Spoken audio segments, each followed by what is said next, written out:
Hello everyone, আমরা আজকে 11 ফিজিক্সের সেকেন্ড চ্যাপ্টার শুরু করছি। তো সেকেন্ড চ্যাপ্টারের যে নাম তোমাদের সেটা হলো একমাত্রিক গতি, যার ইংরেজি নাম হলো ওয়ান ডাইমেনশনাল মোশন। অর্থাৎ কোনো বস্তু সরলরৈখিক পথে যে চলছে তার গতি সংক্রান্ত সমস্ত আলোচনা আমরা এই চ্যাপ্টারে পড়ব। তো শুরুতেই বলি যে আমরা এই অংশটা ছোট ক্লাসে অর্থাৎ 9-10 এই ক্লাসে এই টপিকটা আমরা কিছুটা পড়েছি। তো কি কি জানি আমরা? একটা বস্তু যদি গতিশীল হয়, ধরো সরলরেখায় কোনো বস্তু গতিশীল হলো, তাহলে গতিশীল বস্তুর গতিকে বিশ্লেষণ করতে আমরা কি কি পথ ব্যবহার করে থাকি তোমরা জানো। তার মধ্যে আমি কয়েকটি কি এখানে লিখেছি। যেমন দেখো, প্রথমে আমরা লিখেছি সরণ। সরণ সম্বন্ধে আমাদের ধারণা আছে, অর্থাৎ কোনো বস্তু যে দূরত্ব অতিক্রম করছে সেটাকে আমরা সরণ বলবো। তবে দূরত্ব, অতিক্রান্ত দূরত্ব, সরণের মধ্যে একটি পার্থক্য আছে। অতিক্রান্ত দূরত্ব বলতে সে শুধু সরলরৈখিক পথে নয়, যে কোনো পথে গেলেই টোটাল যে দূরত্ব সে যাবে সেটাই তার অতিক্রান্ত দূরত্ব। কিন্তু সরণ মানে অতিক্রান্ত দূরত্বের একটি নির্দিষ্ট দিক থাকবে, অর্থাৎ লোকটি পূর্ব দিকে 10 কিলোমিটার গেল, এটিকে তার সরণ বলা হবে। কিন্তু লোকটি 10 কিলোমিটার গেল, এটাকে তার সরণ বলা যেতে পারে না। এটা লোকটার প্রতি অতিক্রান্ত দূরত্ব। দেখা গেল লোকটি বাড়ি থেকে বেরিয়ে 10 কিলোমিটার টোটাল গেছে, সে এবার অনেক জায়গাতেই যেতে পারে, গিয়ে আবার বাড়িতে ফিরেছে, টোটালটা 10 কিলোমিটার। এটি সরণ নয়, এটা অতিক্রান্ত দূরত্ব। সরণ কি? লোকটি পূর্ব দিকে 10 কিলোমিটার গেল, অর্থাৎ সরণ যেহেতু একটি ভেক্টর রাশি, তাহলে তার একটা নির্দিষ্ট দিক থাকবে, এটা মনে রাখতে হবে। এছাড়া কি করেছি আমরা? সময়। সময়কে আমরা টি দিয়ে প্রকাশ করে থাকি। আবার সময়ের সাপেক্ষে যদি অতিক্রান্ত দূরত্বকে আমরা বিচার করি, অর্থাৎ অতিক্রান্ত দূরত্ব বাই সময়, একে আমরা বলে থাকি দ্রুতি। আবার বেগ আলাদা জিনিস। বেগ হলো সময়ের সাপেক্ষে সরণের হার, অর্থাৎ সরণের হারকে বেগ বলা হয়। সরণ বাই সময়, এই দুটো কিন্তু তোমাদের মনে রাখতে হবে। অতিক্রান্ত দূরত্ব বাই সময় ইজিক্যাল টু হয় দ্রুতি, স্পিড যাকে আমরা বলি। কিন্তু বেগ বা ভেলোসিটি একটি আলাদা রাশি। বেগ কিন্তু সরণ বাই সময় হয়। এবং তোমরা ছোটবেলায় বেগ এবং দ্রুতি এদের পার্থক্যগুলো তোমরা পড়েছো। এছাড়া আরেকটি গুরুত্বপূর্ণ আরো দুটি টার্ম আমাদের এখানে শিখতে হবে, আমরা জানিও সেটি। একটি হলো ত্বরণ, অন্যটি হলো মন্দন। অর্থাৎ সময়ের সাপেক্ষে বস্তুর বেগ বৃদ্ধির হারকে বলা হয় ত্বরণ, আর সময়ের সাপেক্ষে বেগ হ্রাসের হারকে বলা হয় মন্দন। তো এই ত্বরণ বা মন্দনকে আমরা অনেকেই ছোট ক্লাসে এফ দিয়ে প্রকাশ করতাম, এফ। কিন্তু আমরা এখন থেকে এফ দিয়ে প্রকাশ করব না। আমরা ত্বরণ বা মন্দনকে সর্বদা স্মল এ দিয়ে প্রকাশ করব, সময়কে টি দিয়ে প্রকাশ করব। বেগ বোঝাতে আমরা স্মল ইউ, অর্থাৎ প্রাথমিক বেগ স্মল ইউ, এবং ভি মানে হলো অন্তিম বেগ, সেটা দিয়ে আমরা প্রকাশ করব। আর সরণকে আমরা ফিজিক্সে এস দিয়েও প্রকাশ করতে পারি, এক্স দিয়েও প্রকাশ করতে পারি, ওয়াই দিয়েও প্রকাশ করতে পারি। এইগুলো কমন টার্ম, এগুলো আমরা ইউজ করব। এস, এক্স বা ওয়াই, এই দিয়ে সরণকে আমরা প্রকাশ করব। এখন আমরা 11 ফিজিক্সে কিছু নতুনত্ব জিনিস পড়বো। দেখো, আমরা যেরকম জানি যে বেগ বৃদ্ধির হারকে বলা হয় ত্বরণ, বেগ হ্রাসের হারকে বলা হয় মন্দন, ঠিক একই রকম ভাবে সরণের হারকে আমরা বলি কি? বেগ। অর্থাৎ সরণ বাই সময়, তাকে আমরা বলি বেগ। কিন্তু আমরা কখনো তাৎক্ষণিক বেগ কি জানি বা শুনেছি? আগে শুনিনি।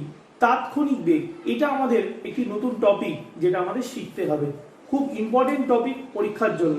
এবং তাৎক্ষণিক বেগই আমরা সর্বদাই ম্যাক্সিমাম ক্ষেত্রে গণনা করে থাকি।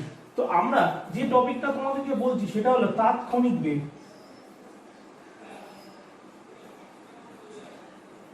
ইংরেজিতে একে বলা হয় ইনস্ট্যান্টেনিয়াস ভেলোসিটি। খুব ইম্পর্টেন্ট টপিক। দেখো, ইনস্ট্যান্ট মানে কি? তাৎক্ষণিক, সেই জন্যই এটাকে তাৎক্ষণিক বেগ বলা হয়। এটার একটা সুন্দর ডেফিনেশন আছে। কি ডেফিনেশন? বলছে সময় ক্রমশ শূন্যের দিকে অগ্রসর হচ্ছে। এই জায়গাটা ভালো করে লক্ষ্য করবে, সময় ক্রমশ শূন্যের দিকে অগ্রসর হচ্ছে। আমি কিন্তু সময়কে শূন্য বলিনি, আমি বলেছি শূন্যের দিকে অগ্রসর হচ্ছে। টেন্ডস টু জিরো, কিন্তু জিরো নয়। অর্থাৎ সময়ের মানটা খুব ক্ষুদ্র, সেই জন্যই বলা হয় সময় ক্রমশ শূন্যের দিকে অগ্রসর হচ্ছে, অর্থাৎ সময় অত্যন্ত ক্ষুদ্র। এই ক্ষুদ্র সময় অবকাশে বস্তুর যে সরণের পরিবর্তন হয় তাকেই বলা হয় তাৎক্ষণিক বেগ। ভালো করে শোনো, শুধু বেগের ডেফিনেশন হয় সময়ের সাপেক্ষে সরণের হার বা সময়ের সাপেক্ষে সরণের যে পরিবর্তন, কিন্তু এখানে সেটি নয়। এটি কি বলছে? সময় ক্রমশ শূন্যের দিকে অগ্রসর হচ্ছে, অর্থাৎ টিটা বা সময়টা টেন্ডস টু জিরো, কিন্তু জিরো নয়, খুব ক্ষুদ্র সময়। এই ক্ষুদ্র সময় অবকাশে বস্তুর যে সরণের পরিবর্তন হয় তাকেই বলা হয় তাৎক্ষণিক বেগ। তোমরা স্বাভাবিক বুদ্ধিতে চিন্তা করো, সময়ের অবকাশ যদি খুব ছোট হয়, বস্তুর সরণের হারের পরিবর্তন কি বৃহৎ হতে পারে? কখনোই না। সেক্ষেত্রে সরণের পরিবর্তনও কি হয়? খুব ক্ষুদ্র হয়। তাহলে আমরা যখনই ফিজিক্সে কোনো ক্ষুদ্র রাশিকে লিখব, তাহলে সর্বদাই তার আগে আমরা ডেল্টা চিহ্ন ইউজ করব। ত্রিভুজের মতন দেখতে ডেল্টা, সেটা ইউজ করব। তো তাৎক্ষণিক বেগের ডেফিনেশনটা বা সংজ্ঞাটা যখন আমরা করলাম, এর একটা গাণিতিক রূপ আমরা অবশ্যই পেতে পারি। তাহলে তাৎক্ষণিক বেগকেও আমরা ভি দিয়ে লিখবো। তাহলে ভি ইজিক্যাল টু কিভাবে লিখবো? দেখো, খুব ইম্পর্টেন্ট লেখাটা। আমরা বলেছি কি সময় ক্রমশ শূন্যের দিকে যাচ্ছে, তাই এখানে নতুন একটা টার্ম আমরা ইউজ করব। এটা অ্যাকচুয়ালি একটা ফাংশন, একে আমরা লিমিট বলে থাকি। এটা তোমরা ম্যাথামেটিক্সে পড়বে। LIM আমরা প্রকাশ করব LIM দিয়ে, লিমিট। তলায় লিখছি delta T tends to zero.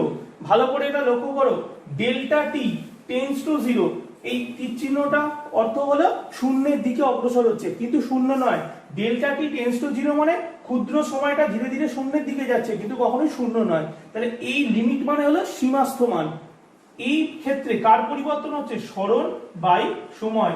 তাহলে তোমাদের প্রথমেই বলেছি সময়ের পরিবর্তন খুব ক্ষুদ্র, তাই সময়ের আগে একটা ডেল্টা বসাবো এবং তার সাপেক্ষে সরণের পরিবর্তনও ছোট হবে, তাই উপরেও কত লিখবো? আমরা ডেল্টা ইউজ করব। অর্থাৎ v is equal to limit delta T tends to zero delta S by delta T. তাই এখান থেকেও আরেকটা অল্টারনেটিভ ডেফিনেশন দেওয়া যেতে পারে যে সময় ক্রমশ শূন্যের দিকে অগ্রসর হলে এইরকম সময়ের অবকাশে সরণের পরিবর্তনের যে সীমাস্থ মান, লিমিট কথার অর্থ হলো সীমাস্থ। তাহলে আমরা কি বলছি? এটা সীমাস্থ মান। কার? সময় যখন ক্রমশ শূন্যের দিকে অগ্রসর হচ্ছে সেই অবকাশে সরণের পরিবর্তনের যে সীমাস্থ মান, তাকেই আমরা বলবো তাৎক্ষণিক বেগ বা ইনস্ট্যান্টেনিয়াস ভেলোসিটি। এর পরে যে টার্মটা আমরা লিখবো সেটা তোমাদের খুব চেনা টার্ম। এই পুরো যে অংশটা আছে limit delta T tends to zero delta S by delta T, এটাকে আমরা একদম শর্টে কি লিখতে পারি? ds by dt। দেখো, আগের ক্লাসে আমরা এইটা তোমাদেরকে প্রোভাইড করেছিলাম ডিফারেন্সিয়েশন বা ডেরিভেটিভের ফর্ম। ইয়েস, সেটাই হলো এই ফর্মটা। অর্থাৎ ডেরিভেটিভ মানে কি?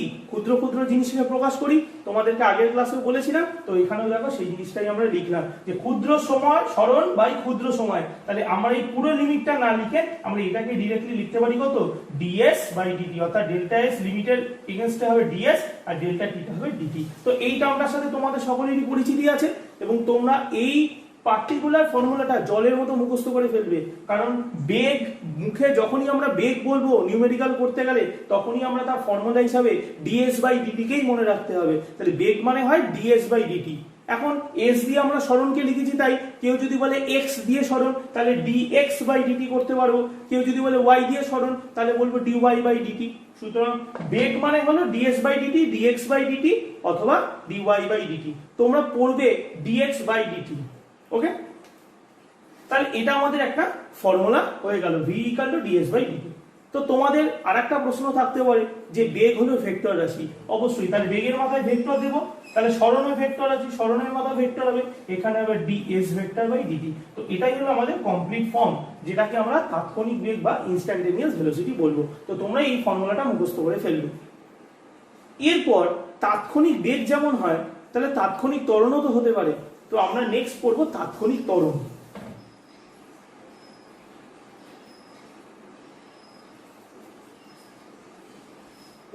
তো তাৎক্ষণিক ত্বরণ ইনস্ট্যান্টেনিয়াস অ্যাক্সিলারেশন। তো definition more or less same, শুধু পরিবর্তন হবে একটাই, সময় ক্রমশ শূন্যের দিকে অগ্রসর হচ্ছে। এই সিচুয়েশনে কোন বস্তুর বেগের পরিবর্তনে যে সীমাস্থ মান, আগেরবার আমরা বললাম সরণের পরিবর্তনে সীমাস্তমান, এবার বলো কি বেগের পরিবর্তনে সীমাস্তমান। কারণ বেগ পরিবর্তনের হারকে বা বেগ বৃদ্ধির হারকে কি বলবো, ত্বরণ। তাহলে ওই বেগের বৃদ্ধিরও সীমাস্তমান তোমরা বলতে পারো, তাকে বলবো তাৎক্ষণিক ত্বরণ। তাহলে ত্বরণকে আমরা এ দিয়ে লিখবো, অবশ্যই এটাও ভেক্টর রাশি, ইজিক্যাল টু, তাহলে আগেরবারের মতো লিখবো limit delta T tends to 0 delta V by delta T. আর এইটা না লিখলে পুরোটাকে আমরা কত লিখতে পারি, ডিভি বাই ডিটি। তো এই ফর্মুলাটাও তোমরা মুখস্থ করে ফেলবে। যখনই আমরা ত্বরণকে প্রকাশ করব, ত্বরণ মানেই হলো এ ভেক্টর মানেই হলো d v vector by d t. Clear? তো আমরা খুব দুটো ইম্পর্টেন্ট ইনফরমেশন পেলাম, একটা হলো তাৎক্ষণিক বেগ, অন্যটি হলো তাৎক্ষণিক ত্বরণ, যেখানে আমরা ক্ষুদ্র পরিবর্তনকে ক্যালকুলেট করি এবং এটাই পরবর্তীকালে আমাদের বারবার কাজে লাগবে। ওকে, তো তোমরা এই জিনিসটা ভালো করে তৈরি করে ফেলবে।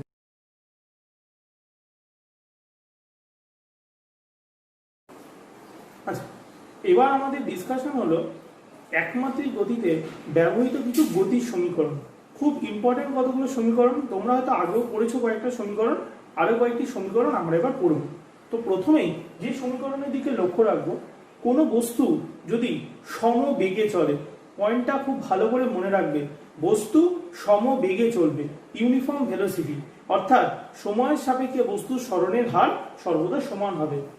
সেক্ষেত্রে বস্তু কর্তৃক অতিক্রান্ত দূরত্ব s ইকুয়াল টু হবে বেগ গুণ সময়। এই ফর্মুলাটা আমাদের খুবই কাজে লাগে, কিন্তু এর কন্ডিশনটা কি, বস্তু যদি সমবেগে চলে সেক্ষেত্রে অতিক্রান্ত দূরত্ব ইকুয়াল টু বেগ গুণ সময়। এটা হলো আমাদের গতির সমীকরণের প্রথম সমীকরণ, 1 নম্বর সমীকরণ এটা। এবং এক্ষেত্রে অবশ্যই মনে রাখতে হবে বস্তু সমবেগে গতিশীল, এটা তোমাদেরকে মনে রাখতে হবে। সমবেগে গতিশীল ক্ষেত্রে বস্তুর ক্ষেত্রে এটা প্রযোজ্য। এর পরবর্তী যে সমীকরণগুলি আমরা লিখেছি, যে এই 2, 3, 4, 5, এই যে 4টে সমীকরণ, এই ক্ষেত্রে বস্তু সমবেগে নয়, সমত্বরণে বা সমমন্দনে গতিশীল বস্তুর ক্ষেত্রে প্রযোজ্য।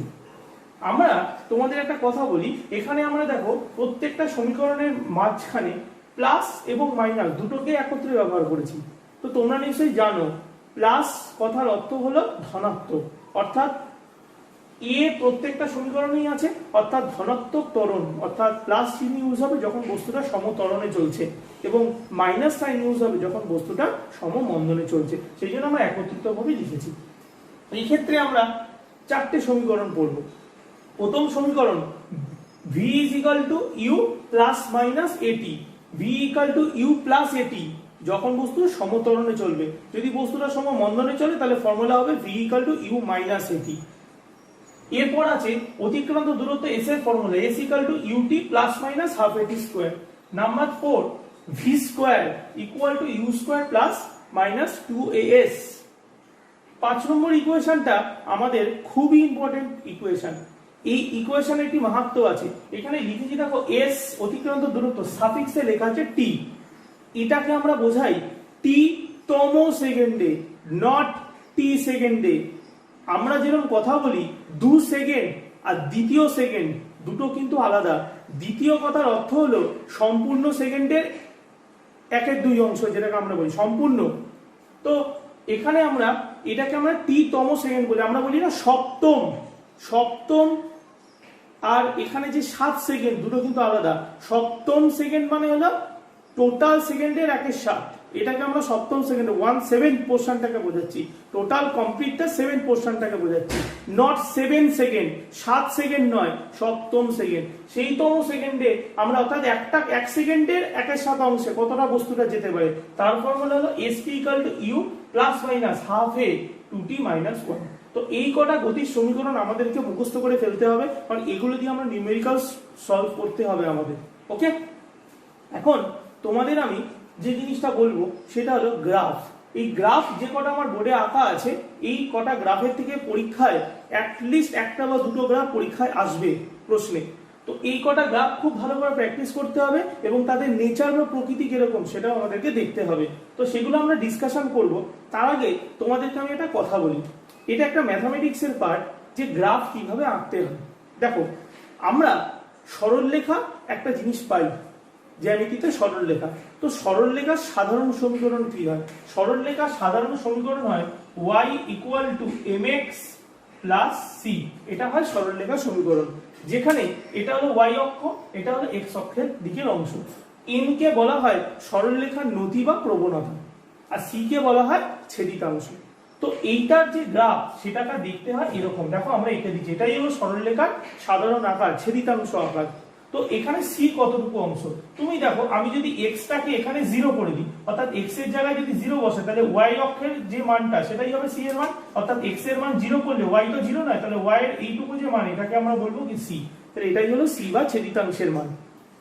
এখন আমরা যদি c কে কনসিডার না করি, তাহলে y by x equal to কত হবে? m হবে, তাই তো? তার মানে আমরা এখানে যদি একটা ট্রায়াঙ্গেল অঙ্কন করি, তাহলে এটা হবে y এর মান এবং এই অংশটা হবে x এর মান। এই y এবং x এদের যে অনুপাত, যে মান, সেটাকেই বলা হয় সরলরেখার নতি বা প্রবণতা। অর্থাৎ কোনো একটি সরলরেখার ওপর যে কোনো একটি পয়েন্ট আমরা কল্পনা করলে সেখানে y এর মান এবং x এর মানের যে অনুপাত, তাকেই বলা হয় সরলরেখার নতি বা প্রবণতা। এটা তোমাদের একটা সরলরেখার বিষয় ছোট আইডিয়া দিই। তো এটাকে অনুসরণ করি আমরা বিভিন্ন গ্রাফকে অঙ্কন করব। যেমন দেখো, গ্রাফের প্রথম যে গ্রাফটা আমরা তোমাদের আলোচনা করব সেটা হলো সরণ সময় লেখচিত্র। এগুলো একটু ভালো করে মনে রাখবে, সরণ সময় লেখচিত্র। সরণকে আমরা এস দিয়ে লিখি, তাই অনেকে একে এস টি কার্ভ বলে থাকে। সরণার সময়, তাহলে সরণের সাথে সময়ের সম্পর্ক দেখো, সমীকরণ দেখো, সরণ এদিকে রয়েছে সময়, তার মানে এখানে কি এই আকারটা রয়েছে? পুরোপুরি না রয়েছে, কিন্তু এখানে এই পার্টে সিটা 0, দেখো প্লাস কিছু নেই, তার মানে প্লাস যদি কিছু না থাকে তার মানে এই ছেদিতাংশ আকারটা থাকবে না, তার মানে এটা কি হবে? মূল বিন্দুগামী সরলরেখা। তাহলে দেখো টি এর জায়গায় 0 বসাও, এস এর মান হবে 0, তাই এটা হচ্ছে মূল বিন্দুগামী সরলরেখা এবং এটা সমবেগের, সেই জন্য আমরা লিখি দিই সমবেগ। এরকম হবে লেখচিত্রটা। নাম্বার 2, বেগ সময় লেখচিত্র, যেখানে বেগও আছে সময় আছে। তোমরা একটা কথা বলো তো, এখানে আমরা গ্রাফটা এঁকেছি সমবেগ। সমবেগ মানে কি? বেগের কি কোনো পরিবর্তন হবে? হবে না, তাহলে বেগ কনস্ট্যান্ট থাকবে। তাহলে সময় যত এগিয়ে যেতে থাকবে, কিন্তু বেগের যে মান সেটা সর্বদা কি থাকবে? ধ্রুবক থাকবে। তাই দেখো, সময় এগিয়ে গেছে কিন্তু বেগের মান কিন্তু কনস্ট্যান্ট রয়েছে, তাই এই গ্রাফটা হয় সময় অক্ষের সঙ্গে সমান্তরাল। নাম্বার 3, বেগ সময় লেখচিত্র। এটাই আমাদের সবচেয়ে বেশি কাজে লাগে। তো এটা হলো সমত্বরণে, অর্থাৎ সমত্বরণ অর্থ হলো বস্তুটা যে ত্বরণ আছে, অর্থাৎ বস্তুর বেগটা বৃদ্ধি পাচ্ছে কিন্তু সমহারে বৃদ্ধি পাচ্ছে, সেই জন্য এটা হচ্ছে এরকম। এবং এই গ্রাফের প্রয়োজনীয় সমীকরণ হলো এটা, v u প্লাস এটি। ভালো করে দেখো, v আর t এর মধ্যে গ্রাফ এঁকেছো, v আর t এর মধ্যে গ্রাফ এরকম হচ্ছে, আর u হলো ছেদিতাংশটা। ক্লিয়ার? এরপর আছে হলো সমমন্দন। সমত্বরণ যেরকম ঊর্ধ্বমুখী হবে, তাহলে সমমন্দন মানে কি? সমহারে কমবে। তাহলে দেখো বেগটা এখানে সময়ের সাথে সমহারে কমছে। এই চারটে গ্রাফ আমাদের কাছে খুব ইম্পর্টেন্ট। প্রথমটা আছে ক্রমবর্ধমান ত্বরণ, অর্থাৎ সমত্বরণ নয়, সমত্বরণ মানে সমহারে বাড়বে, কিন্তু ক্রমবর্ধমান মানে তো উপরের দিকে উঠবে, কিন্তু ক্রমবর্ধমান মানে সম নয়, আস্তে আস্তে এরকম ভাবে বেড়ে যাচ্ছে। দেখো আমি রেড কালি দিয়ে ডটেড দিয়ে যেটা এঁকেছি সেটা হলো সমত্বরণের গ্রাফ, কিন্তু এটা হলো ক্রমবর্ধমান, অর্থাৎ সমত্বরণের উপর দিয়ে বেরিয়ে যাচ্ছে। নেক্সট আছে ক্রমহ্রাসমান ত্বরণ, অর্থাৎ সমত্বরণে যেরকম ওঠে, এটা ক্রমহ্রাসমান মানে ত্বরণের মানটা ধীরে ধীরে কমছে, অর্থাৎ মন্দনের দিকে যাচ্ছে, সেক্ষেত্রে দেখো গ্রাফটা আস্তে আস্তে আস্তে আস্তে কমছে। আর লালটা হলো সমত্বরণ। একই রকম ভাবে ক্রমবর্ধমান মন্দন, সমমন্দনের স্ট্রেট গ্রাফ নামে, দেখো লাল কালি দেওয়া আছে, ক্রমবর্ধমান মানে আরো র্যাপিডলি নামছে, সেই জন্য গ্রাফটা আরো শার্প হয়ে গেছে। এরপর কি আছে? ক্রমহ্রাসমান মন্দন, অর্থাৎ মন্দনের মানটা ক্রমাগত হ্রাস পাচ্ছে, তার মানে টুয়ার্ডস ত্বরণের দিকে যাচ্ছে, সেই জন্য গ্রাফটা দেখো নিচে নামতে নামতে আস্তে আস্তে উপরের দিকে ওঠার প্রবণতা আসছে। ঠিক আছে? তো এই কটা গ্রাফ তোমাদের খুব ভালো করে প্র্যাকটিস করতে হবে, কারণ এগুলো পরীক্ষার জন্য ভেরি ভেরি ইম্পর্টেন্ট, পরীক্ষায় আসবে। এবং সাথে এই গতির সমীকরণগুলি তোমাদেরকে তৈরি করে ফেলতে হবে, কারণ এগুলো দিয়ে আমরা পরবর্তীকালে বাকি সব রকম প্রবলেম সলভ করব। ওকে?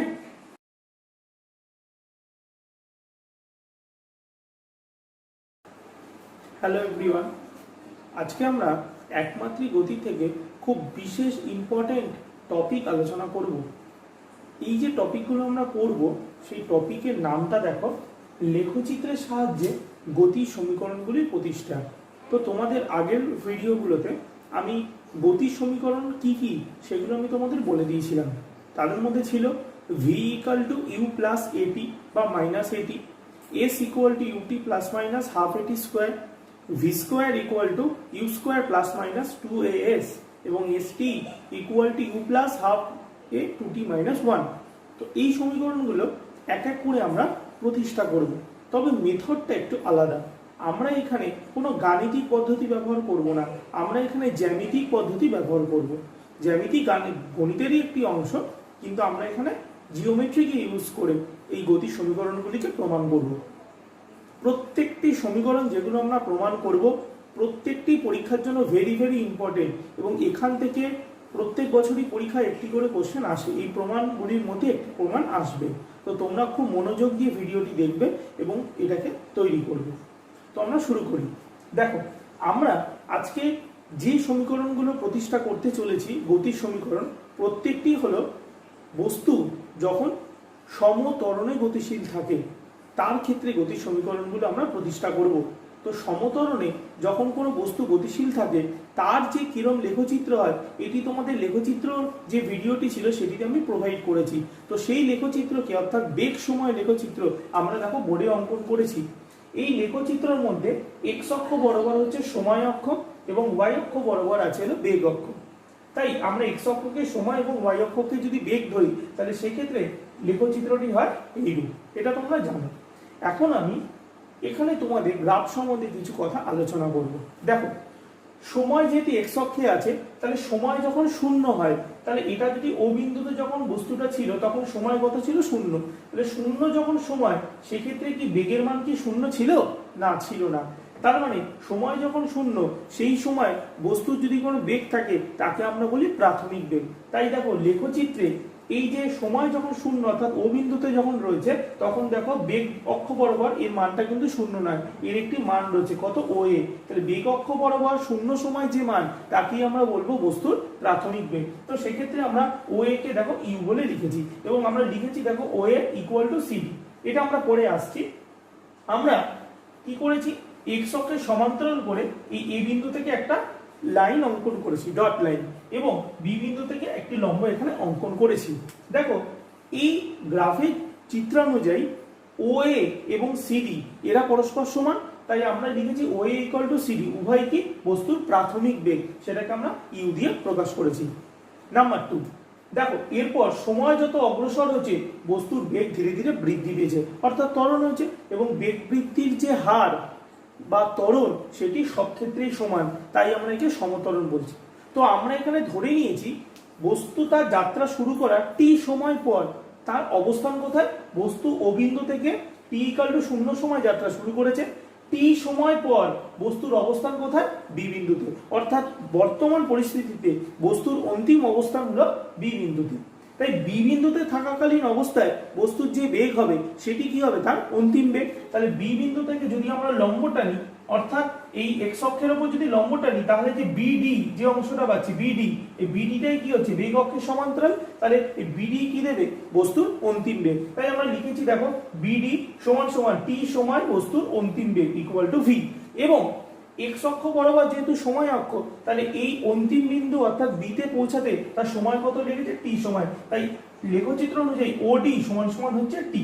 আবার এই চিত্র অনুযায়ী ওডির সঙ্গে এসি সমান, তাই AC is equal to OD equal to T. দেখো AC equal to OD equal to সময় সমান সমান টি। এই ইনফরমেশনটা আমরা পেয়েছি। ক্লিয়ার? এবং আরেকটা কথা তোমাদের বলি, দেখো তার মানে ও এর সমান্তরাল যেহেতু এখানে সিডি আছে, তাহলে ও এ এবং সিডি পরস্পরের সঙ্গে সমান। তাহলে আমরা যদি লেখচিত্রের দিকে একটু ফোকাস করি, তাহলে আমরা এই সিডি যে অংশটা, সিডি অংশটাকে আমরা ইউ বলতে পারি, কারণ এটা ইউ হলে এটা ইউ। আবার এই পুরো অংশের যে ভ্যালু সেটা হলো ভি। কারেক্ট? তাহলে মধ্যবর্তী যেটুখানি অংশ আছে, অর্থাৎ বস্তু যে সময় তার গতিবেগ বৃদ্ধি হয়েছিল সেটা কোন সময়? এইটুখানি অংশে। তাহলে এইটুখানি অংশে যদি আমরা বিসি কে ক্যালকুলেশন করি, তাহলে বিসি ইজ ইকুয়াল টু কত হবে? অবভিয়াসলি বিসি মানে আসবে ভি মাইনাস ইউ, যেটাকে আমরা বলতে পারি বস্তুর বেগ বৃদ্ধি। ক্লিয়ার? কারণ অন্তিম বেগ মাইনাস প্রাথমিক বেগ ইজ ইকুয়াল টু কত হবে? বস্তুর বেগ বৃদ্ধি। তাই আমরা লিখেছি দেখো বিডি ইকুয়াল টু টি সময় বস্তুর অন্তিম বেগ ভি, এবং বিসি ইকুয়াল টু টি সময় বস্তুর বেগ বৃদ্ধি ইজ ইকুয়াল টু তাহলে কত হবে? বিডি অন্তিম বেগ মাইনাস সিডি হলো প্রাথমিক is equal to v minus u. Clear? তো আশা করি এটুকুনি বুঝতে তোমাদের কোনো অসুবিধা হবে না। এবার আমি তোমাদের ম্যাথামেটিক্সের যে সরল লেখা আছে তার একটি টিপস তোমাদের দিই। মনে রাখবে যে কোনো সরলরেখা, এই যে একটি সরলরেখা, এই সরলরেখার এই যে y এর মান এবং x এর মান এর যে অনুপাত তাকে বলা হয় সরলরেখার নতি বা প্রবণতা। তোমরা একটা ম্যাথমেটিক্সও শিখবে। আবারও বলছি, এই যে সরলরেখাটা আমরা পেলাম, এই যে সরলরেখা, এই সরলরেখার y এর মান এবং x এর মান এর যে অনুপাত তাকে আমরা বলি ওই সরলরেখার নতি বা প্রবণতা। এটা প্রত্যেকটি স্ট্রেট লাইনের একটি ধর্ম। ওকে, তাহলে আমরা এই যে এবি স্ট্রেট লাইন বা এবি সরলরেখা, এই এবি সরলরেখার ক্ষেত্রে আমরা দেখো এ বি সি কি ত্রিভুজ, একটি সমকোণী ত্রিভুজ। ছবিটা ভালো করে লক্ষ্য করো, এ বি সি কি ত্রিভুজ, সমকোণী ত্রিভুজ। তাহলে সমকোণী ত্রিভুজের ক্ষেত্রে যে সূক্ষ্মকোণ থাকে থিটা, এখানে দেখো সরলরেখাটা অনুভূমিকের সঙ্গে কত কোণ করে রয়েছে, থিটা কোণ করে রয়েছে। তাহলে এই সরলরেখা যদি অনুভূমিকের সঙ্গে থিটা কোণ করে থাকে, তাহলে থিটা কোণটা এবিসি সমকোণী ত্রিভুজের সূক্ষ্মকোণ। তাহলে এই সূক্ষ্মকোণটার যদি আমরা ট্যান থিটা নিই, অর্থাৎ ট্যানজেন্ট নিই, তাহলে আমরা প্রবণতার মান পাই। কারণ প্রবণতা মানে কি হবে, y এর মান বাই x এর মান। তাহলে এই চিত্রানুযায়ী y এর মান মানে কি হচ্ছে এই ত্রিভুজের লম্ব, এবং x এর মান মানে কি হচ্ছে এই ত্রিভুজের ভূমি। তাই লম্ব বাই ভূমি সমান সমান হয় ট্যান থিটা। তাই আমরা লিখেছি দেখো, ত্রিভুজ এবিসি এর নতি বা প্রবণতাকে আমরা m দিয়ে লিখি সাধারণত অঙ্কে। তাহলে m ইজিক্যাল টু কত লিখেছি, ট্যান থিটা। তাহলে ট্যান থিটা মানে কত, লম্ব কি আছে বিসি এবং ভূমি কত আছে এসি। তাহলে বিসি বাই এসি, তোমরা দেখো বিসি এবং এসি উভয়ের মানই আমরা জানি। দেখো বিসির মান কত আছে ভি মাইনাস ইউ, আর এখানে এসির মান কত আছে টি। তাহলে ভি মাইনাস ইউ বাই টি, এই জিনিসটা আমরা পাই। তো তোমরা নিশ্চয়ই জানো ভি মাইনাস ইউ মানে বস্তুর বেগ বৃদ্ধি এবং টি মানে কত সময়। তাহলে সময় নিচে ওপরে কত আছে বেগ বৃদ্ধি, এটাকেই তো আমরা ত্বরণ বলি। তাহলে এই ভি মাইনাস ইউ বাই টি সমান সমান কত হবে, স্মল এ, যেটাকে আমরা কি বলবো ত্বরণ। ক্লিয়ার? তাহলে এখান থেকে আমরা খুব গুরুত্বপূর্ণ একটা ইনফরমেশন পেয়ে গেলাম যে সরলরেখায় গতিশীল, যখন এটা আমরা দেখছি সমতরণে গতিশীল কোন বস্তুকণার ত্বরণ কি হয় সর্বদা ওই সরলরেখার নতি বা প্রবণতা। এটা কিন্তু তোমাদের মনে রাখতে হবে, এটা আমাদের পরবর্তী নিউমেরিক্যালস করতেও কাজে লাগবে।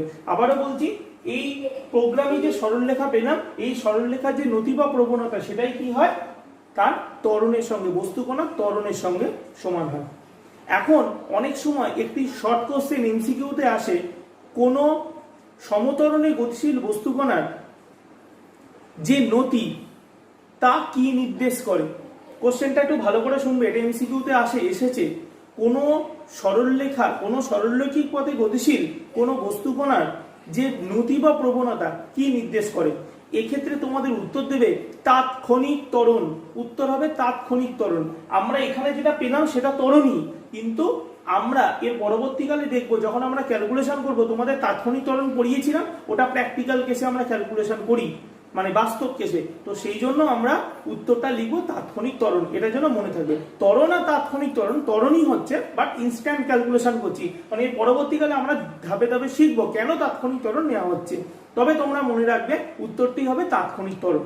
ওকে, তো এইটুখানি যদি আমরা করে ফেলতে পারি, তাহলে দেখো অনায়াসে আমরা প্রথম সমীকরণের কাছে পৌঁছে গেছি। দেখো আমরা কি পেলাম, তার মানে এই লেখচিত্র থেকে পেলাম V minus U by T equal to এ।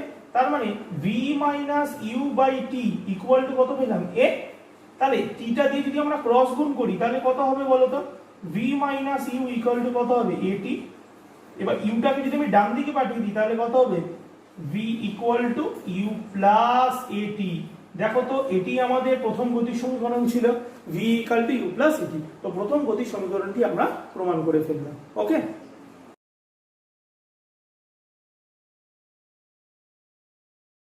আচ্ছা এবার আমরা আমাদের গতির দ্বিতীয় যে সমীকরণটি ছিল s equal to u t plus half a t square, এই সমীকরণটি প্রমাণ করব।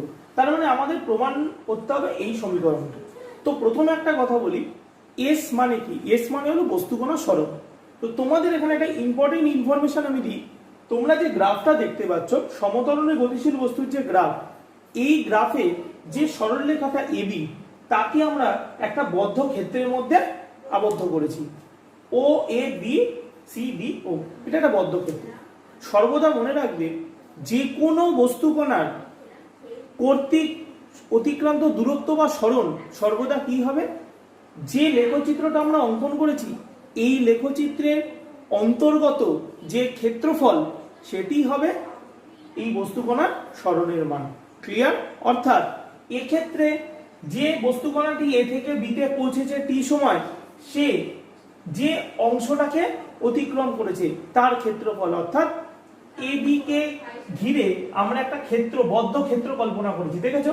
দেখো এ বি ডি ও এ, এই যে বদ্ধ ক্ষেত্রটা আমরা অঙ্কন করেছি, এই বদ্ধ ক্ষেত্রের ক্ষেত্রফলই হবে বস্তুকণার সরণের মান। এটা সর্বদা মনে রাখবে, যে কোনো ক্ষেত্রে এটি প্রযোজ্য হবে। বস্তুকণার সরণ মানে বস্তুকণা কর্তৃক অতিক্রান্ত যে দূরত্ব, অর্থাৎ যে সরলরেখাটা, সেটাকে যখন আমরা গ্রাফে আঁকবো, সেই সরলরেখাটি গ্রাফের মধ্যে যে অঞ্চলটাকে, ক্ষেত্রফলটাকে ও অতিক্রম করবে, সেটি হলো তার সরণ। তাহলে এক্ষেত্রে আমাদের বস্তুকণার সরণ কত? এবি।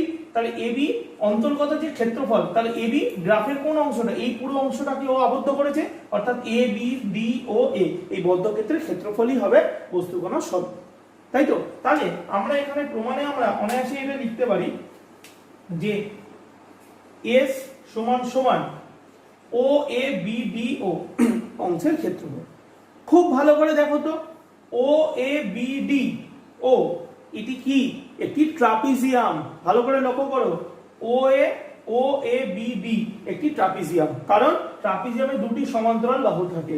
তাহলে এটি একটি ট্রাপিজিয়াম, তার মানে এক্ষেত্রে বস্তুকণা সরণ সমান সমান কত লিখবো?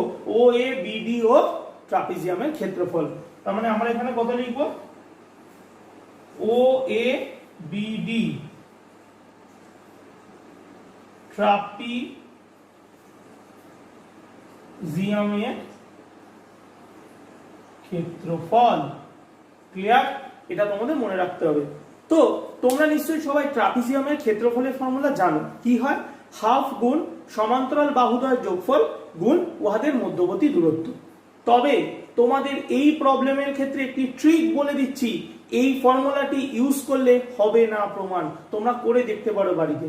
তাই এই অঙ্কর একটি খুব সুন্দর ট্রিক আছে, শিখে নাও। তোমরা ও এ বি ডি ও এই যে বদ্ধক্ষেত্রটা দেখছো, ভালো করে দেখো তো, এই টোটাল বদ্ধক্ষেত্রকে আমরা দুটি ভাগে ভাগ করতে পারি। এ বি সি একটি ত্রিভুজ এবং ও এ সি ডি একটি আয়তক্ষেত্র। তাহলে এবিসি ত্রিভুজের ক্ষেত্রফল এবং ও এ সি ডি আয়তক্ষেত্রের ক্ষেত্রফল বার করে তাকে যদি আমরা যোগ করে দিই, তাহলেই তো আমরা এই ট্রাপিজিয়ামের ক্ষেত্রফল পেতে পারি, এবং এটি আমাদের করতে হবে।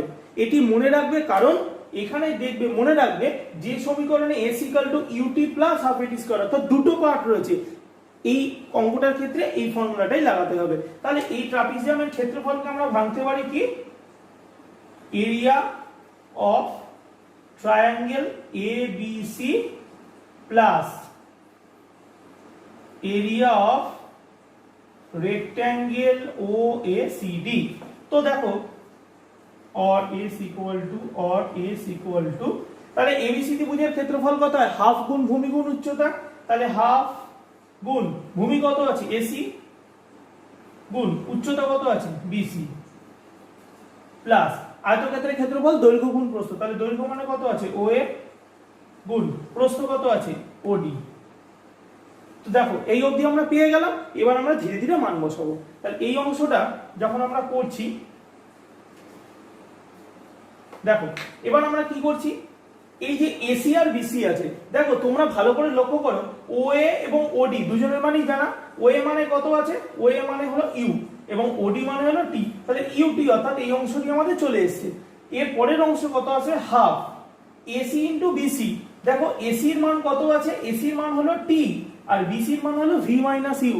তাহলে t into v minus u আসছে। তাহলে কি আমাদের এই সেকেন্ড পার্টটা আসছে হাফ এটি স্কোয়ার? না।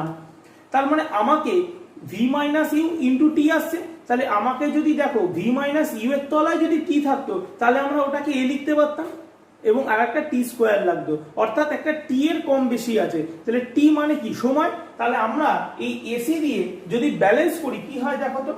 আমরা কি কাজ করছি এখানে? আমরা এই অংশটা থেকে এইখান থেকে করছি ক্যালকুলেশন, তোমরা একটু দেখে নাও। তার মানে এস ইকুয়াল টু হচ্ছে হাফ ইন্টু এসি দিয়ে ব্যালেন্স করছি, অর্থাৎ আমি একটা এসি দিয়ে গুণ করছি। তার মানে এসি দিয়ে গুণ করলে বিসি বাই এসি। দেখো এই অংশটা হচ্ছে এসি দিয়ে ওপর নিচে গুণ করছি, তাহলে বিসি বাই এসি ইন্টু, তাহলে কত হচ্ছে? AC square.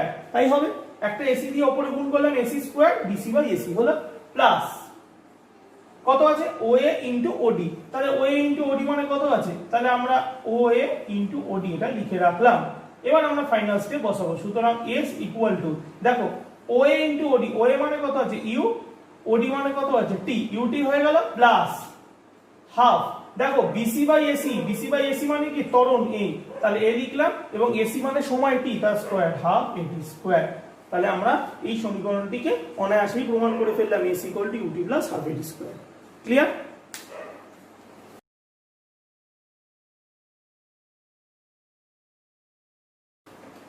এবারে আমরা তৃতীয় গতি সমীকরণকে প্রতিষ্ঠা করব। তৃতীয় সমীকরণটি ছিল v square equal to u square plus 2as। এই অঙ্কটা ক্যালকুলেশনের সময় আমরা একটা পার্টিকুলার জায়গাকে পিক আপ করছি। দেখো 2as এর মধ্যে as এই অংশটি রয়েছে, তাহলে আমি as এর মান এই গ্রাফ থেকে নির্ণয় করব। তাই আমরা দেখো লিখেছি as। তোমাদের একটা কথা বলি, s মানে কি সরণ, একটু আগের প্রমাণে আমরা পড়েছি সরণ কিভাবে বার করে, এই বদ্ধ অংশের যে ক্ষেত্রফল অর্থাৎ ও এ বি ডি ও এই বদ্ধ অংশের ক্ষেত্রফলটাই কি হবে s এর মান। তাহলে অবভিয়াসলি আমরা লিখতেই পারি s এর জায়গায় ও এ বি ডি ট্রাপিজিয়ামের ক্ষেত্রফল আগের প্রমাণেই পড়েছি, সাথে কত গুণ করেছি আমি এ মানে কি ত্বরণ, তাহলে আমরা লিখলাম এ গুণ s মানে হলো এই বদ্ধক্ষেত্রের ক্ষেত্রফল অর্থাৎ বদ্ধক্ষেত্রটি ট্রাপিজিয়াম, তাই ট্রাপিজিয়ামের ক্ষেত্রফল। এবার আমরা এইভাবে করতে পারি or a into s equal two, আচ্ছা a মানে কি ত্বরণ, তোমরা জানো ত্বরণ মানে কত বিসি বাই এসি, তাহলে আমরা ত্বরণকে বিসি বাই এসি লিখতেই পারি ইনটু ওএবিডি ট্রাপিজিয়ামের ক্ষেত্রফল। এইবার আমরা ওই ফর্মুলাটি ইউজ করব ট্রাপিজিয়ামের ডিরেক্ট ক্ষেত্রফলের ফর্মুলা, অর্থাৎ হাফ গুণ সমান্তরাল বাহুদ্বয়ের গুণ যোগফল গুণ তাদের মধ্যবর্তী দূরত্ব।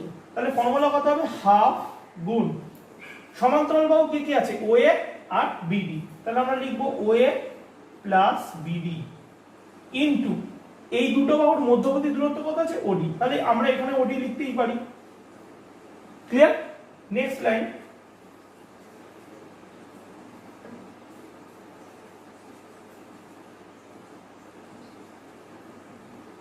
হাফ ইনটু, এবার খুব সুন্দর একটি জিনিস আছে তোমরা একটু ভালো করে দেখো, ওএ মানে তো আমরা জানি ইউ আর বিডি মানে কত আছে, বিডি মানে হলো ভি, তার মানে আমরা ওএ প্লাস বিডি যেরকম আছে লিখছি, আর ওডি মানে কি, ওডি মানেই হলো এসি, তাহলে ওডির জায়গায় আমরা এসি কে লিখছি। ক্লিয়ার?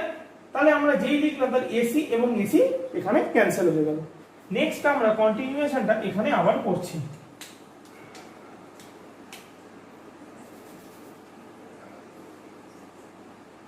তাহলে a ইনটু এস এই অংশটা আলাদা, a into S equal two, তার মানে এখানে কে পড়ে থাকছে শুধু বিসি, তোমরা জানো বিসি মানে কত ভি মাইনাস ইউ, তাহলে বিসির জায়গায় আমরা বসালাম v minus u, okay, into এরপর কত আছে হাফ, হাফ লিখলাম ইনটু নেক্সট কত আছে ওএ প্লাস বিডি, তোমরা জানো ওএ মানে কত ইউ আর বিডি মানে কত, বিডি মানে হলো ভি, বিডি মানে হলো ভি, তাহলে ইনটু কত হবে ভি প্লাস ইউ।